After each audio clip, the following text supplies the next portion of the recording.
Tingnan niyo mga amiga, ang napakadaming puting ibon na siyang lumipad ngayon. Nakita niyo mga amiga, wow! Ang ganitong pagmasdan, ayan, oh, 'di ba? Wow na wow talaga mga amiga sa lugar na ito na kung saan dito ako nakatira at nakauwi sa probinsya namin mga amiga. Kita natin din ang mga animals na 'to na siyang kumakain ng mga damo, ayan, 'di ba mga nakikita niyo, oh, ayan. Ito ang aming tinatanaw lagi. Tuwing kami dito ay namamasyal, 'di ba, ang napakalawak at napakalapad na lupain na 'to na kung saan napakaganda itong pagmasdan mga amiga, yan. Ayan mga amiga, tingnan niyo ang baka, 'di ba? Kumakain siya ng damo ngayon.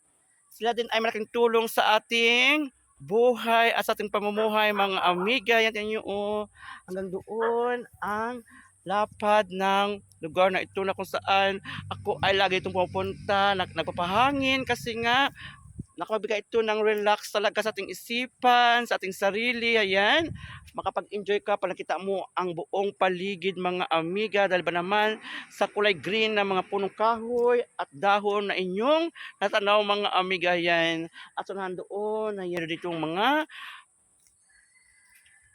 punang niyog na kung saan nagbibigay din ito ng source of income sa mga tao dito sa amin mga amiga. Yan, napakaganda na lugar. Ayan mga amiga, kita nyo doon sa unahan may mga ibon. Atin ito i-close up para makita nyo na mabuti.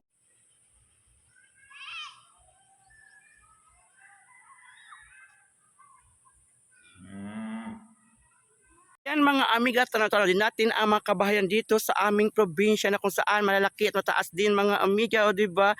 Napakatahimik ng lugar na ito.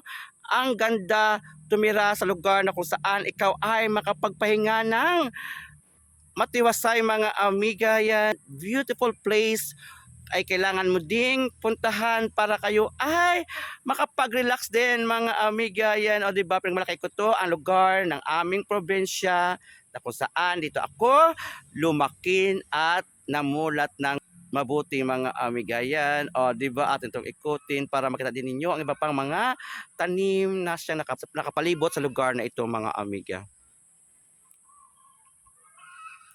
Amiga, ito ang lugar natin na gusto nating balikan dahil masabi nating there is no place like home talaga mga amiga.